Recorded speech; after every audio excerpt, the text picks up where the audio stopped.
Hello, everybody. This is Brett Davis coming to you from the Brett Davis podcast in Coronado, California. I'm very honored to have the author of The Tinker's Affliction, Dana Encarnacion. You want to correct me? Yes. Hi, I'm Dana Encarnacion. I'm the author of Tinker's Affliction, a new adult paranormal romance. It is a 584-page book about a young girl genius named Tinker who gets adopted by a family of werewolves, and the neighbor Corinne is her mate. There Wow. is lots of wholesomeness, lots of funny banter, and lots of sass. Well, hopefully, we had that in our podcast. So, where did you get the idea for this? Because this is really amazing. This is very creative. Werewolves. Now, go through this again. So, give us a little bit idea what the book's about. How does it start out? Yes, so this is book one of the series. I'm currently working on book two. I'm going to drop the second title, it's like the second book title somewhere this week. So be on the lookout for that on my social media. So Tinker's Affliction is about a girl genius named Tinker Thompson. She has always wanted a family. She has spent her entire life in the system and she just wants a family until one day, months from reaching her 18th birthday, one day she gets adopted by this family, and coming to find out that this whole family is werewolves, and they don't know that she knows, and they don't know that she has secrets of her own.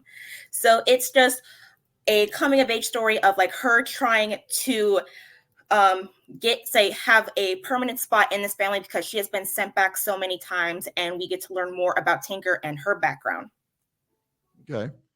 So, where do you get an idea so creative like this? I mean, you get all these varieties of things going on. I mean, the whole adoption thing and then the werewolf thing. And man, you're just taking it to a whole different creative level.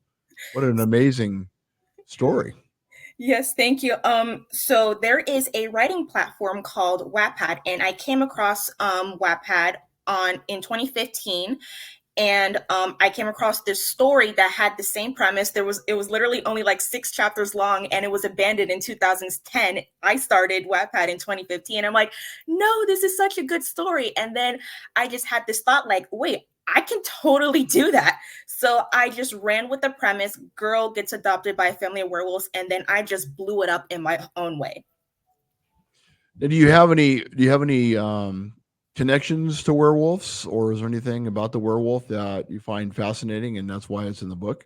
I just love the whole paranormal world. It's like I love reading about werewolves. I love reading about vampires, fairies, the whole nine. I just find it so fascinating, and you can turn it to however you want to. You can create the system however you want to, and that's how I went with it. So, werewolves, I mean, actually, out of all the thrillers, werewolf is one of my favorite monster. I guess you call it a monster. I guess I always called it a monster. Is it a monster? Would you call it a monster? So I would call it a monster since we're dealing with werewolves, and we're not only dealing with werewolves, we're dealing with numerous types of the supernatural species. Like we got vampires, we got fairies. It's like I just took it there. Wow. So I so in the day when I was in college, and you just how long ago did you graduate? I graduated in the spring of 2021. Well, congratulations on that, by the Thank way. you. It's quite an achievement. And you're still relatively young, and there's a lot you can still do, and I'm sure you're going to do it. You're doing amazing stuff. I took a films class in college that involved speech combined with cinema, and how you would relate the movie to current situation with life or what's going on in the world. And I thought it was a fascinating class. And I took it. One of the movies was the original, and I don't know if you've seen it. And if you haven't, I totally understand because it is an old movie. Is the original Werewolf with Lon Chaney Jr. And it was I mean, I really loved the movie. I love the music. I love the whole thing. You know, he's comes into town. He's kind of like his father owns the village pretty much, and of course he falls in love with somebody and the whole thing. But you always feel like he's not the villain or the monster. You feel like everybody actually, he's kind of being picked on in some way, even though he has killed some people.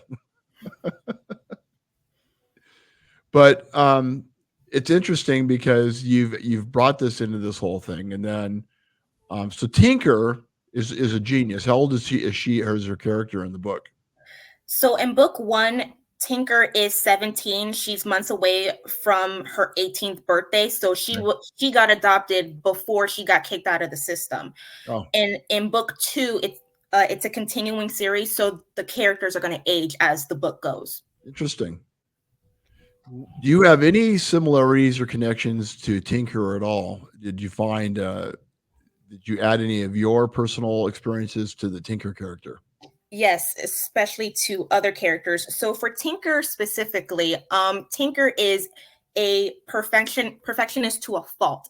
So she feels like if she doesn't have any flaws, then the parents that she gets adopted by, they see no reason to send her back. So if she makes even the slightest mistake, even if it's like completely harmless, like even if say like she misspoken, then she feels like that's the reason why they sent me back, because she just is so hard on herself. Yeah, I can't imagine. I have kids, but I can't imagine. And I have some friends that have also been adopted, but personally, I could not imagine what it would be like to be in that circumstance because my God, what a hard life, right? Hmm. You know, and so your mother was very inspirational in you getting your degree, and of course, probably had some impact on the book as well, right? Yes, my mom was actually my editor. I am completely horrible with my tenses. So for years, my mom has been going through like my essays and whatnot. And so she really took the initiative to edit my book. From after work. So like after work, she would come home, take a bath, and then Wow, she would prop up her laptop and then she would review and edit my book until she's seeing stars and then repeat the next day, even on weekends. On weekends, she would wake up, go ahead, get ready for the day, prop the laptop up, and she would edit my book all day and all night. that's amazing. What a great project for a mother and daughter, though. I mean, that it's not an unusual circumstance, but I mean, what a great way to bond. So tell me, this book, I mean, it looks like quite a lift. I mean, I saw you lift it up. It looks like a monster book. It's 500 plus pages, beautifully done. I mean, the artwork. How much of an insight did you have a vision for the cover? I mean, that cover is very creative as well. Tell us about the cover. Yes. So my cover, the cover artist, she is a cover artist from a book that I really, really love. And so I reached out to a whole bunch of cover artists. I reached out to about 12. Wow, And this one especially. And so I was really hoping she would reply. And so she responded to my email in 3 days. Everyone else just ghosted me. So I'm just like, it's fate. And she really meshed well with my mom, and so she's really nice. I love her, and we already have book 2 sketched out. And wow, what I'm really going for is a play by play, so what you see is kind of giving like a foreshadowing of what's going on in the book, and that's what I'm uh-huh. going for with book 2, potentially book 3, depending on how the story goes. Are you getting any calls for a screenplay to do a movie possibly? No, I would love to. Yeah, because I mean, it sounds like it'd be a great movie. I mean, based Thank on what you. you're, I mean, of course, I think I've always heard this in the past.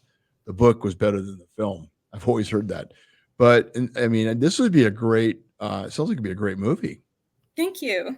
right? You probably, if anybody else has probably told you that. So you're actually the first. I'm the first. You're the Wow. first. Okay, okay, good. So maybe I helped. I mean, did you ever think about that as an idea though?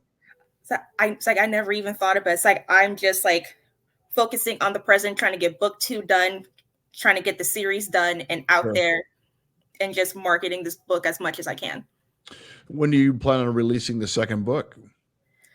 Um, my goal right now is to finish book 2's draft by December 19th, right before Christmas, because I'm not doing anything on Christmas.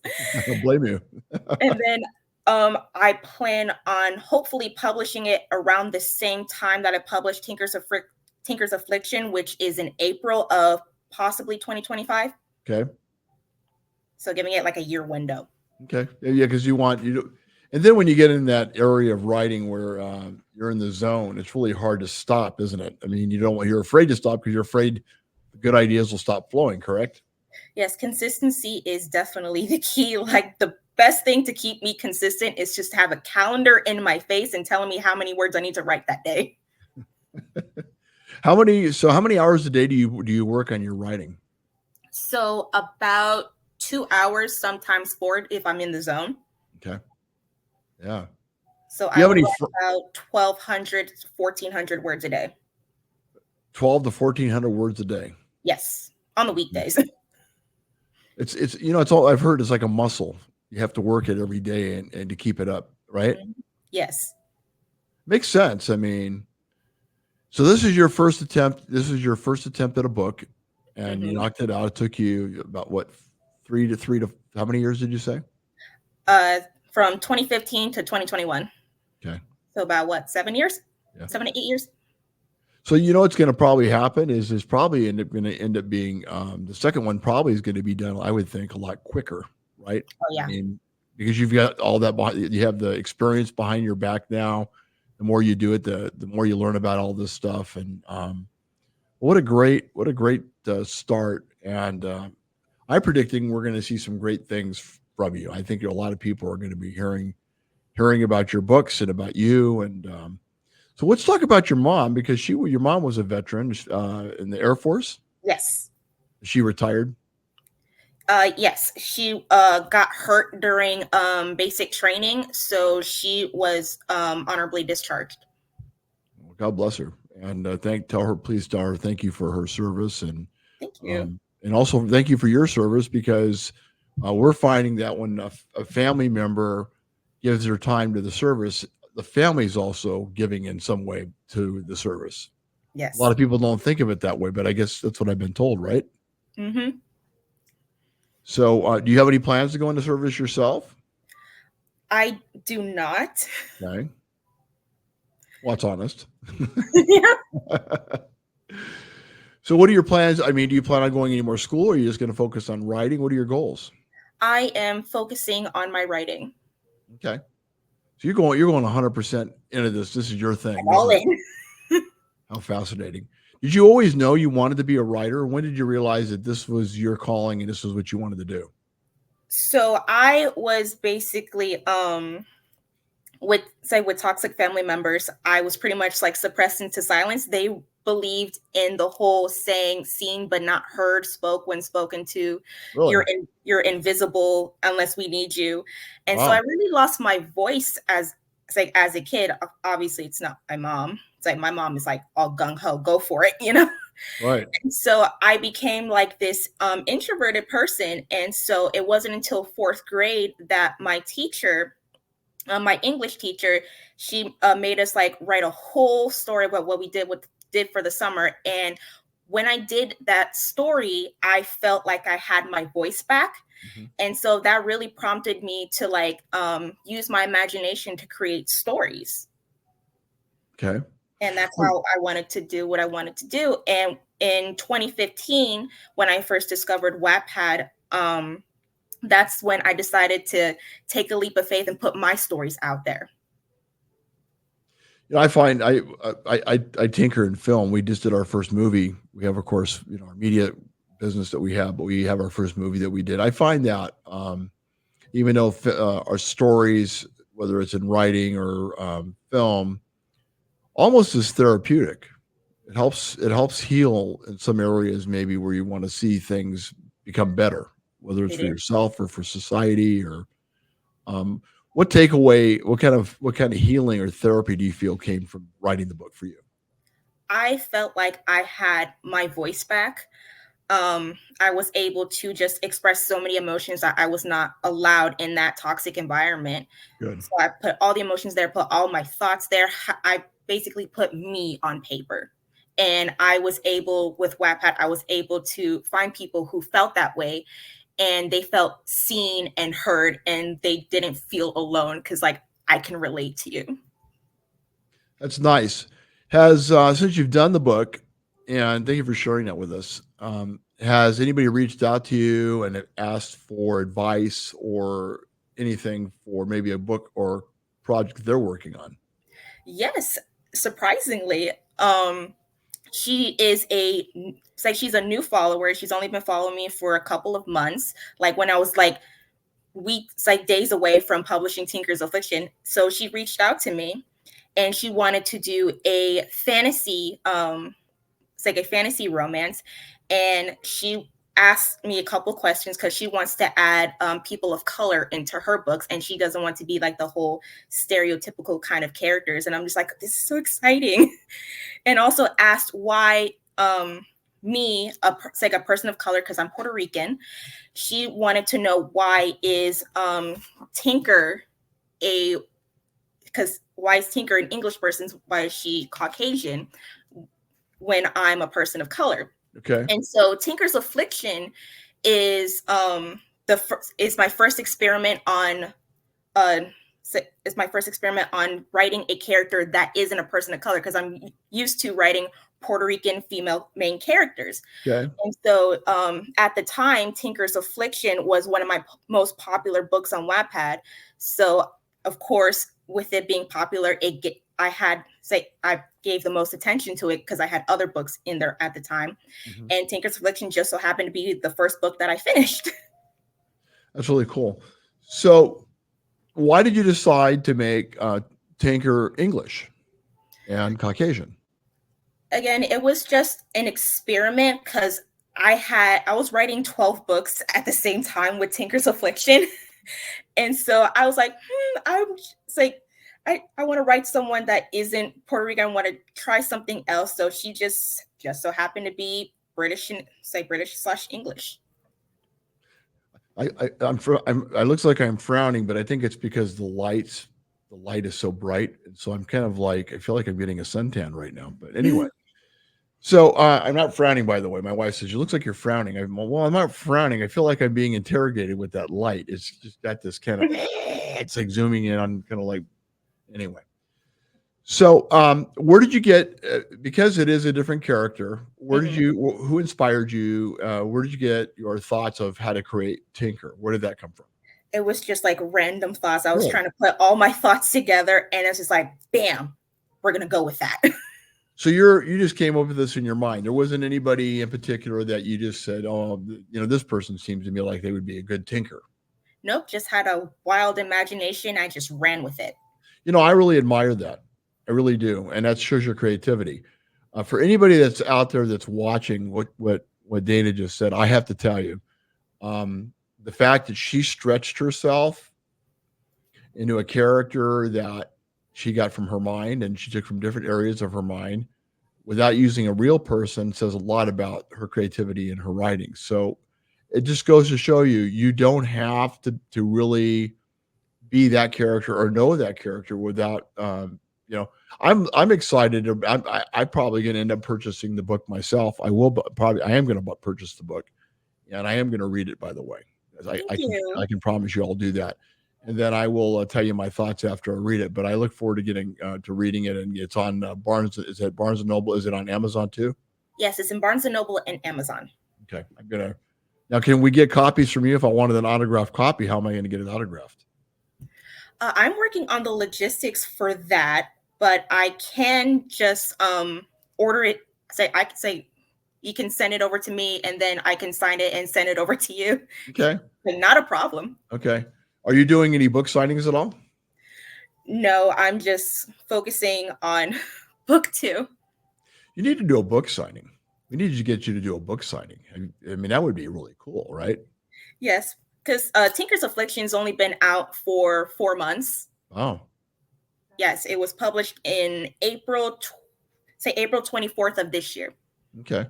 So what is your age group that is going to connect with Tinker? Tinker's Affliction. What do you think the age group is about?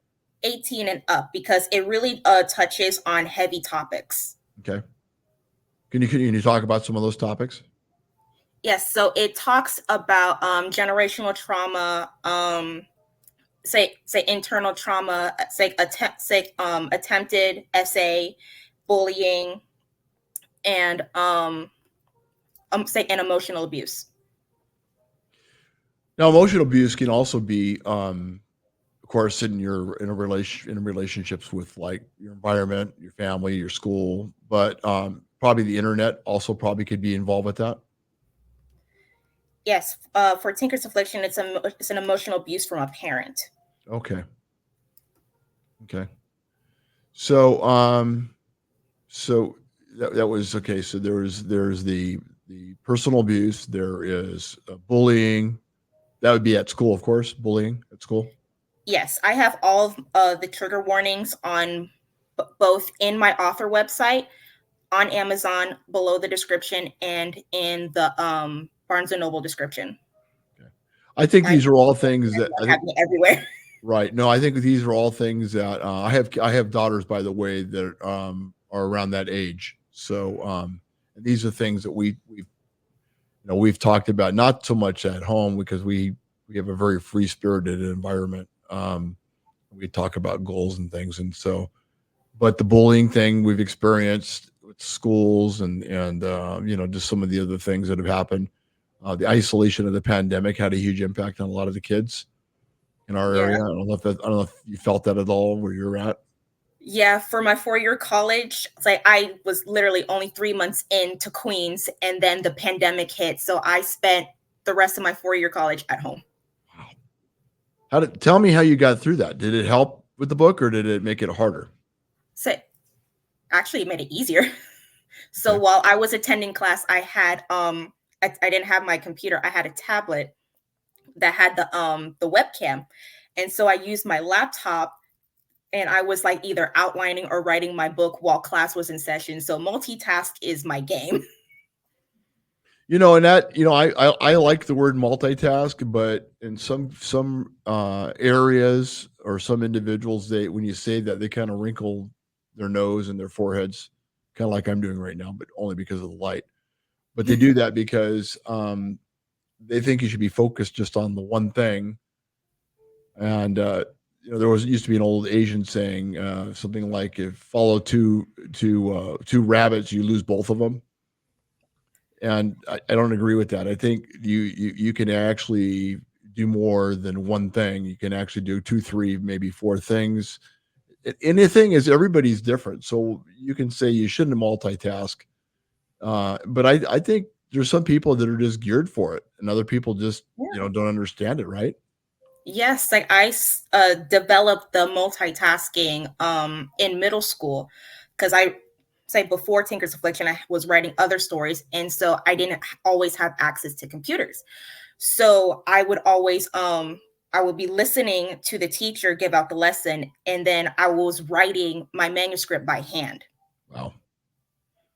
I like. So you're doing longhand on the for when you were writing longhand. You're Pardon? writing cursive longhand, No, it's like just regular writing. regular writing. Wow. So I find when you write like that, it does work. The scene work a certain area of the brain differently than when you're hitting the keypad when you're hitting the keys on the Hmm. right. Yes.